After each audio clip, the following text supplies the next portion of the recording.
de lo que voy a hablar es de la situación actual del mercado global desde 3 puntos de vista. En primer lugar, haré una breve presentación de lo que es la compañía a la cual represento, pero no dedicaré más de 2 minutos para dar en sí paso directamente a lo que es en sí la situación actual del mercado, como me habéis pedido, en base a 3 puntos de vista en la situación en la que nos encontramos. La primera, desde lo que son las perspectivas antes de lo que eran los mercados, las perspectivas del COVID. Después, la situación actual del COVID-2019 y el impacto que esto ha tenido en los mercados. Como digo, primero haré una pequeña presentación sobre DIF, en el que DIF Brokers es un broker online que tenemos más de 10.000 clientes y tenemos varios premios que estamos considerados como el mejor broker online durante varios años. Decía además que somos una firma independiente y está creada hace más de 20 años y, por supuesto, estamos aquí en España registrados en la CNMV como corresponde. Los servicios a los que tenemos y a los que nos dirigimos principalmente son 3. El servicio de intermediación, en el que no vamos a encontrar nuestros intereses, los intereses de nuestros clientes para nosotros son nuestros intereses. Tenemos el servicio de gestión de carteras también y el servicio de asesoramiento, pero tanto el servicio de gestión de carteras como el de asesoramiento estamos compatibilizándolo en medio junto con Optimize, motivo por el cual estamos aquí con ellos compartiendo este evento, porque hemos llegado a una alianza con ellos para ser la comercializadora de algunos de los fondos que ellos tienen. Y solamente hemos elegido algunos de los que consideramos que son los mejores y los más fáciles de entender y los que principalmente la demanda de nuestros clientes nos lo están pidiendo. Que son principalmente 3, aunque imagino que después se desglosarán y nos darán más detalles, pero para nosotros es el Fondo de Investimiento Activo, que es un fondo flexible y global que invierte en todos los mercados. El Fondo de Europa Valor, que como bien dice su nombre, es un fondo flexible, pero invierte principalmente en zona euro. Y el Fondo de Obligaciones, que es un fondo que está teniendo tremendamente éxito entre nuestros clientes porque principalmente está dando cobertura a todas las necesidades de los tipos de interés en el entorno que estamos en tipo de interés a cero, que es el entorno donde nos encontramos ahora. Bien, no me quiero entretener mucho más y vamos a pasar directamente a lo que es en sí, cuáles son las expectativas y la situación del mercado en el ambiente en el que nos encontramos. En primer lugar, me gustaría hacer un primer análisis de lo que eran las perspectivas que teníamos durante el año 2019, durante el año 2020, antes de la era pre-COVID. La realidad es que nos encontramos en un entorno positivo del año anterior. Los mercados cerraron al alza, se encontraban mercados europeos llegaron a tocar máximos históricos, que no los mercados de Europa, pero los mercados americanos sí, menos el DAX, que sí que llegó a estar en máximos históricos. Nos encontramos en una situación en la que los tipos de interés siguen estando muy bajos, aunque después de la era COVID, la Reserva Federal siguió bajando tipos de interés de una forma muy agresiva en Estados Unidos. Antes del momento pre-COVID existía muchísima liquidez en el mercado a través de fondos de inversión y esa liquidez en realidad sigue existiendo en los mercados. Los resultados de las empresas estaban siendo positivas. Nos encontramos también con un mercado del crudo estable, que luego hemos visto que a lo largo de este primer trimestre se nos ha desestabilizado muchísimo. Y esperamos que durante este primer año 2020, hubiera momentos de cierta volatilidad, principalmente gracias a las elecciones americanas. En un momento previo a estas elecciones siempre los mercados se vuelven un poco más nerviosos hasta el momento de la confirmación que sale el presidente, que si las cosas son como aparentemente se esperaban y vuelve a salir Trump, la realidad es que pensamos que íbamos a tener un mercado alcista incluso con un rally a fin de año positivo. Eso es un poco la expectativa. Ahora, ¿qué nos encontramos con la situación actual en el COVID en el mundo? Bien, pues nos encontramos con una crisis mundial. La realidad es que es una crisis mundial originada en China y esto se ha convertido en lo que iba a ser una crisis aparentemente controlada, como digo, desde China y se ha convertido en una pandemia y en un gran problema para todo el mundo. Esto ha supuesto el cierre de todas las economías más importantes del mundo y nos estamos encontrando contra la mayor crisis desde la Segunda Guerra Mundial y un desastre económico semejante incluso a la magnitud de la Gran Depresión. Tenemos en cuenta que el 90% de los países tenemos crecimientos negativos en el 2020. Eso es una cosa que, desde luego, los que estamos a día de hoy no hemos sido capaces de vivir. Y la magnitud de este impacto tampoco realmente somos capaces de valorarla todavía. Sí que es verdad que hay formas en las que tenemos que tener la intención de poder manejarla, pues bueno, como todos estamos viendo en las noticias, a través de test masivos, tenemos que ver un poco cuál es la dimensión de ese rebrote, que es lo que realmente a todos nos va a preocupar, porque todos los datos en los que estamos manejando es con economías cerradas más o menos hasta el mes de junio, que es donde nos estamos encontrando ahora, Por tanto, nos encontramos en un punto de inflexión bastante delicado mientras no haya o bien un tratamiento para este virus o bien que se encuentre definitivamente la vacuna. El impacto que ha tenido desde un punto de vista económico, esto ha sido principalmente la pérdida de productividad en los países. La duración del desempleo, porque está habiendo una cantidad de desempleo tremendamente grande, todo lo que suponga esta duración del desempleo va a ser un factor que desde un punto de vista económico va a tener una repercusión importante. También las materias primas, hemos visto ya no solamente el crudo, que después hablaré de él, sino todas las materias primas, por esa paralización del consumo y de la demanda y de la productividad de los países, pues todo lo que es el precio de las materias primas han caído y también ha habido mucho cambio en los hábitos tanto de consumo, en los propios consumidores, como en las propias empresas de producción. En este caso, el FMI también ha actuado de la siguiente forma y es, de alguna manera, endureciendo las condiciones económicas para intentar controlar este colapso del comercio internacional y todas las disrupciones que está habiendo con el tipo de cambio. En este caso podemos poner, por ejemplo, el tema del Euribor, que sigue subiendo, es el tipo de interés que tienen los bancos cuando se prestan dinero, y en una situación en la que está habiendo ingentes cantidades de dinero, incluso ilimitada, como están diciendo la Reserva Federal y el Banco Central Europeo en esta situación, para intentar dar confianza, pues ni entre ellos mismos se prestan dinero y se lo hacen a tipos de interés que están haciendo subir esto. Desde un punto de vista de políticas fiscales, pues no ha habido una organización a nivel global, cada uno está intentando poner las suyas para, de alguna manera, mantener su sistema productivo e intentar mantener el empleo todo lo que puedan y la recuperación del PIB y la recaudación fiscal en función, como digo, a cada uno de los países que cada uno tiene. Y, por último, respecto a las políticas monetarias, aquí, como decía anteriormente, los bancos centrales están inyectando una cantidad de dinero indecente para intentar, de alguna manera, son medidas extraordinarias que están intentando mantener el sistema financiero y bancario para, de alguna forma, mantener la curva de tipos que es compatible con la actual desaceleración y los costes asumibles de déficit públicos. Como he dicho antes, la FED tomó la decisión de bajar los tipos de interés a cero, siendo probablemente la más agresiva y volviendo a programas, como decía anteriormente, ilimitados de dinero, para poner esta liquidez necesaria en el mercado y otras medidas, principalmente con la intención de garantizar la continuidad de los flujos comerciales internacionales. En el caso de Europa, la actuación del BCE, que fue previa, puesto que el impacto del COVID fue previo primero en Europa y después en Estados Unidos, pues también previamente lo que hizo fue anunció unos programas de expansión para la recompra de papel, de deuda de las propias empresas y de otras medidas con el objetivo de alguna forma, de pasar de la crisis financiera a pasar a una deuda soberana. Uno de los puntos importantes en los que nos encontramos respecto a cuáles son los indicadores macroeconómicos que de alguna forma tenemos que tener en cuenta es el qué pasa con los precios. ¿Va a haber inflación? ¿Va a haber deflación? Bueno, pues la realidad es que a día de hoy consideramos que no se sabe porque nadie tiene experiencia previa. Como decía anteriormente, estamos viviendo una fase de una crisis en la que es totalmente excepcional y que nadie sabe realmente qué es lo que está pasando. Las fases de confinamiento que estamos viendo está abierto mucho choque entre la oferta y la demanda, que a día de hoy están negativos,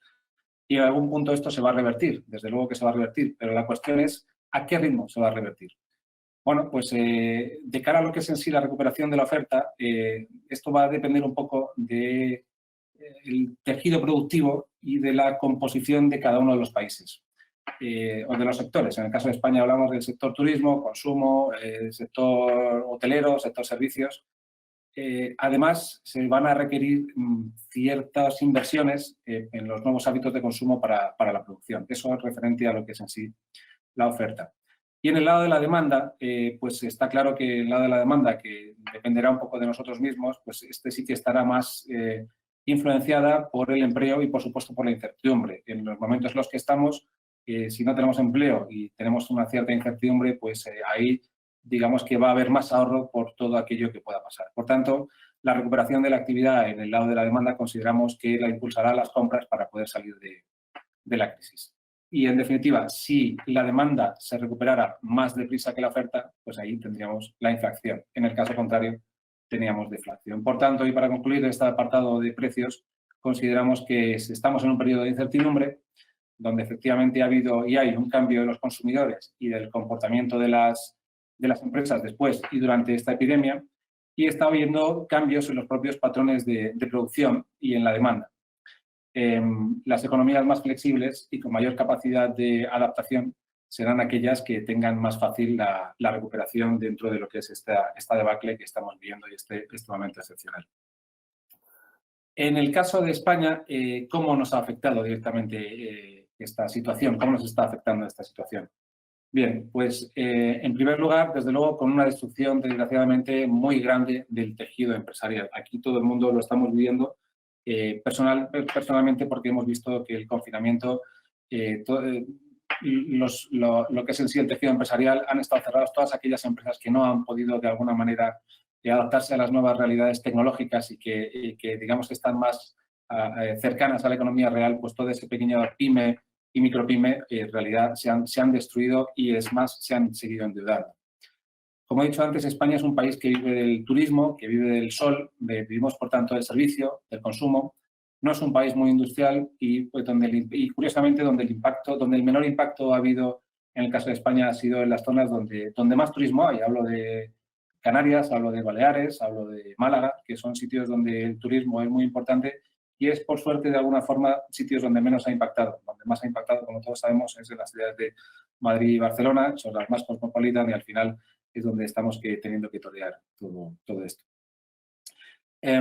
Respecto al PIB, las previsiones que se tienen de la caída del PIB en el caso de España es entre un 8 y un 15%, dependiendo de los escenarios y del posible rebrote. Para mí el rebrote es una de las cosas a las que más tenemos que tener cuidado y en cuenta, porque, como he dicho antes, estos datos están principalmente analizados en base a lo que es el cierre de mercados hasta junio, el cierre de lo que es en sí la economía hasta el mes de junio. Por tanto, si volvemos a tener un rebrote, cuando vayamos a tener un rebrote, esperemos que pueda ser controlable, porque si no, después estas cifras se nos pueden desvirtuar todavía mucho más. Como he dicho anteriormente, cierro esto, perdón. Bueno. Como he dicho anteriormente, España es un país en el que tiene mucha deuda y tiene deuda hipotecaria. El 30% de nuestra población tiene una hipoteca. Esa hipoteca está ligada al Euribor, y principalmente, como he dicho antes, el Euribor que está ahora mismo subiendo, está al alza a pesar de todas las cantidades de dinero que está metiendo el Banco Central Europeo en los mercados. Por tanto, y además como España es un país que está muy lastrado y muy ligado al sector bancario, esto puede tener una repercusión negativa a la hora de lo que es en sí la recuperación, porque puede ser más lenta de cara a la exposición que tiene a los bancos.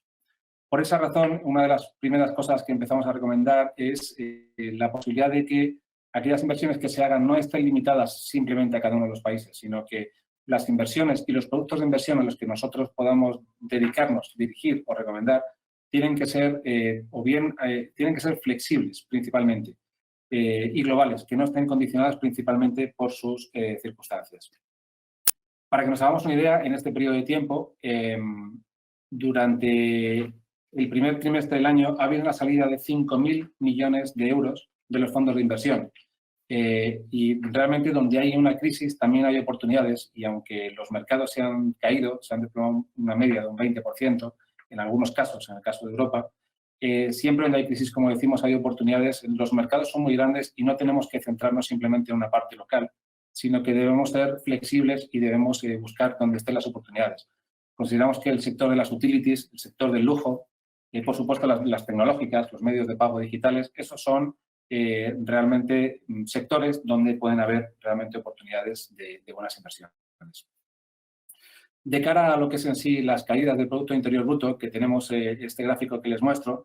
vemos que durante el año anterior y durante este año pues teníamos crecimientos cercanos al 1%, 0,5, 0,6%, pero hemos tenido una caída del las previsiones que tenemos, como he dicho anteriormente, en el caso de España es un menos 8% y una recuperación durante el 2021 del 4,3%. Si miramos a Estados Unidos, estamos hablando que ellos tienen una previsión de caída de su PIB, de su Producto Interior Bruto, del 5,9%,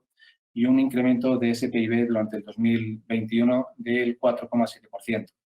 Y China, que ha sido el foco de todo esto, en realidad es el único país que va a seguir creciendo durante el año 2020 y, por supuesto, va a volver a tomar la senda de crecimiento durante el año 2021 a los niveles a los que nos tenía acostumbrados, por encima, por supuesto, del 5% y cercanos al 9%.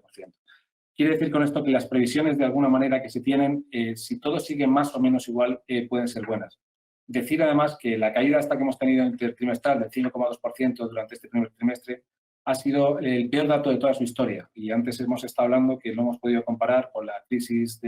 con la Gran Depresión o con otras crisis, como por ejemplo la Segunda Guerra Mundial, y este ha sido el peor dato que hemos tenido de la historia. Ha sido el peor dato pues, porque principalmente se ha caído el consumo, se ha caído la inversión, ha aumentado el gasto público, pero ha habido sectores que también han seguido de alguna manera creciendo o lo han hecho mejores. Por ejemplo, el comportamiento de la industria ha sido un menos 2,7%, no es un dato, es bueno, pero el servicio de bienes de primera necesidad sí que han subido un 5,6% e incluso el sector financiero y de seguros ha subido un 1% durante este primer trimestre. Todo esto estimando que durante el estado de alarma hemos tenido la máquina de la producción industrial del país de España en un 76%. Por tanto, estas son un poco las cifras en las que nos estamos moviendo ahora a nivel del PIB. ¿Qué es lo que nos dice el Gobierno? Bueno, pues el Gobierno nos está hablando de una crisis sanitaria con una caída del 9,2%, se espera una recuperación de 6,8% para el año siguiente. Ellos sí que presuponen una caída de precios. Nosotros ahí consideramos que eso es algo que se puede definir, pero ellos sí que consideran que la recuperación de la oferta vendrá antes que la de la demanda. Ahí sí que estamos viendo también el tema del paro y del desempleo, que es una cifra dramática. A las cifras a las que volvemos de nuevo, que hablamos de un desempleo del 19% y estimamos 2,6 millones más de parados y una tasa de desempleo superior al 24%. Esto al final es una cosa que es muy importante, sobre todo de cara a la parte fiscal, porque si el PIB cae un 10%, espera una recaudación de un 2,4% menos en IRPF y un 8,7% sobre el impuesto de sociedades. Ese 8,7% sobre el impuesto de sociedades son grandes de los impuestos que están pagando esas pymes y micropymes que decíamos que el tejido empresarial lo han destruido. Por todo lo anterior, pues de alguna forma se estima que la cifra final de este déficit del PIB se va al 10,3% y la deuda se va a ir al 115% del PIB, que ya estamos por encima de niveles del 100%, pero venimos a estos niveles. Por último, las conclusiones que decimos, y ahora entramos un poco en cómo esto nos ha afectado al mercado, estamos hablando de que en el mundo desarrollado, menos Estados Unidos y por ahora Inglaterra, porque son los únicos países o los últimos países que se han puesto digamos, a tomar desde un punto de vista serio o se han empezado a tomar de forma seria lo que es la pandemia en cada uno de los países, pero sí que es verdad que empezamos a ver claros síntomas de retrocesión en la pandemia. Además, los precios a la baja siguen, pero con un fuerte descenso, como decíamos antes, en los bienes de primera necesidad y descensos en los servicios que van asociados a la energía. Como hemos visto antes, todos de alguna forma hemos tenido nuestros coches parados, no ha habido ningún tipo de demanda de gasolina, de ningún tipo de energía y, por tanto, ha sido los grandes problemas que hemos tenido. De cara al problema que decíamos antes sobre los precios en fracción a defracción, pues el ritmo de cada uno determinará cuál es la evolución de los precios y, por supuesto, la intensidad de la recuperación. Pensamos que la economía caerá un 11% frente al 9% del gobierno y la pérdida de empleo ahí sí que estamos alineados con ellos. Sí que es verdad que tenemos muchas dudas sobre la recaudación tributaria y sobre la estrategia para cómo reconducir la situación fiscal por las medidas que está tomando ahora mismo el gobierno. Bueno, pues con todas estas cifras, de alguna forma, y por no extenderme mucho más, me gustaría ver cómo ha afectado los principales mercados cada uno de todos estos parámetros que he intentado explicar. Desde el punto de vista de las divisas, aquí les presento el gráfico del eurodólar porque es el que más de alguna forma puede identificar o se puede representar cuál ha sido la evolución o cuál ha sido el comportamiento de nuestra divisa respecto al dólar en base a cuáles han sido las medidas, en este caso, del Banco Central Europeo, que fue el primero, como he dicho antes, que empezó a inyectar dinero respecto al euro, y después con la inyección de liquidez de la Reserva Federal respecto al dólar. Como vemos en un principio, a partir del mes de febrero, vemos que el eurodólar se apreció desde una forma muy fuerte, de niveles de 1,08, se fue casi a niveles de por encima de 1,14, lo que significa que hubo una depreciación del euro a pesar de que haya muchísimo dinero inyectado por parte del Banco Central Europeo. En el momento en el que Estados Unidos hizo la misma jugada, que es inyectar a través de la Reserva Federal una cantidad de dinero importante, indecente en los mercados, vimos que fue al revés y que el dólar se apreció muchísimo, y en la situación en la que nos estamos ahora mismo es que el euro es en realidad el peor beneficiado en base a lo que el gráfico nos acaba demostrando. Respecto a las propias bolsas, ahí vemos un gráfico que tenemos, que es el gráfico de las bolsas americanas. Decir que, por supuesto, las bolsas, como vemos ahí, principalmente el Dow Jones se ha caído y el S&P un 11% y el Dow Jones cayó un 20%, un 16%, pero bueno, llegó a caer incluso más. Lo más importante aquí es que ha habido, como decía antes, otro tipo de mercados que realmente han dado muestras de fortaleza, como son, y nos muestra muy bien el gráfico del Nasdaq. Recordamos que el Nasdaq es aquel índice que está hablando de las empresas tecnológicas, y en la era en la que nos encontramos, como estamos ahora mismo haciendo una videoconferencia, hace unos años esto no nos lo podíamos ni imaginar. Yo, como responsable de una sociedad aquí en España, me empiezo a plantear si realmente tenemos la obligación y la necesidad de estar 8, 10 o 12 horas al día trabajando desde una oficina física, teniendo ahora mismo al alcance todo este tipo de nuevos recursos tecnológicos a los que, como decía antes, se están reclutando. Por tanto, sí que vemos que hay oportunidades en el mercado a pesar de la situación tan dramática. Y como decía anteriormente, en situaciones de pánico no hay que salir corriendo, como ha pasado en el caso de España, que repito, han salido 5.000 millones de euros, sino que lo que hay que ir es a inversiones y a productos en los que realmente sean flexibles y sean capaces de adaptarse a estas necesidades, a estas nuevas necesidades y a estas realidades del mercado. Casi ya para finalizar, me quedan un par de detalles más que quería mostrarles. Este caso es cuál ha sido el comportamiento social que ha tenido la sociedad en el caso de Estados Unidos. Como he dicho antes, el gráfico del Nasdaq es el que representa el comportamiento de las empresas tecnológicas, y el otro gráfico que vemos en rojo es el que nos dice el número de muertos que ha habido, el número de fallecidos que ha habido en Estados Unidos. Y lo que nos sorprende es que cuando el Nasdaq ha empezado a subir, es decir, ha vuelto a retomar a una senda alcista, curiosamente ha sido cuando ha empezado el repunte de mayor número de muertes en Estados Unidos. Para que veamos que, de alguna manera, la realidad económica o la realidad financiera de los mercados muchas veces van totalmente fuera, muy descompaginados de lo que es la realidad de la economía real, en este caso.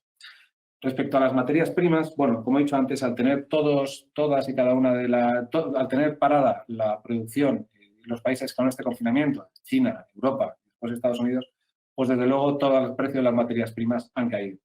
Y ahí podemos ver, por ejemplo, el precio de la OPEP, bueno, el precio de la OPEP, donde podemos ver que en el caso del crudo llegamos a tener un lunes negro donde el mercado llegó a pagar hasta $34 por barril para que nos quedáramos. Es decir, algo nunca visto. Estábamos hablando de niveles que el crudo nos encontramos el año pasado, 40, 50 dólares por barril, y llegamos a tenerlos por debajo de cero, como digo, incluso nos daban $34 en una situación de un lunes negro en la que nunca jamás habíamos vivido una situación tan excepcional y tan extraña en este caso. Y por último, y ahora sí quiero acabar con el gráfico del eurodólar de alguna manera, para que veamos que de alguna forma Estados Unidos sigue estando muy por delante en lo que son los mercados financieros por nosotros. Como he dicho anteriormente, Estados Unidos todavía sí, ya se han empezado a tomar las medidas necesarias para intentar combatir el COVID desde un punto de vista serio, que en un principio parecía que no les iba a llegar, no les iba a tocar, y por esa razón, de alguna manera, los mensajes que venían desde allí, desde el presidente y desde las autoridades, no parecía que iba con ellos esto de la pandemia a nivel mundial, y mucho menos con la crisis. Pero la realidad es que ahora mismo vemos que, o aparentemente, la recuperación de las empresas americanas, de las 500 empresas americanas más importantes, vemos que está siendo nube. Por esa razón, vuelvo a decir lo mismo, no debemos, de alguna manera, cerrarnos a inversiones en las que estemos cerrados en base a determinados parámetros. Tenemos que ser flexibles, tenemos que intentar buscar aquellas empresas o aquellos sectores o aquellos productos de inversión en los que realmente sean flexibles y, como he dicho antes, sean capaces de alguna manera de poder adaptarse a la realidad del mercado. Y con esto, Samuel, por mi parte, quiero haber cumplido casi mis 20 o 25 minutos que me habíais dado y concedido para no hacer esto muy extenso. Y por mi parte, simplemente agradeceros tanto a Rankia, en este caso, como a Optimize por la posibilidad de haber podido estar aquí compartiendo este rato con vosotros. Muchas gracias y buen fin de semana a todos.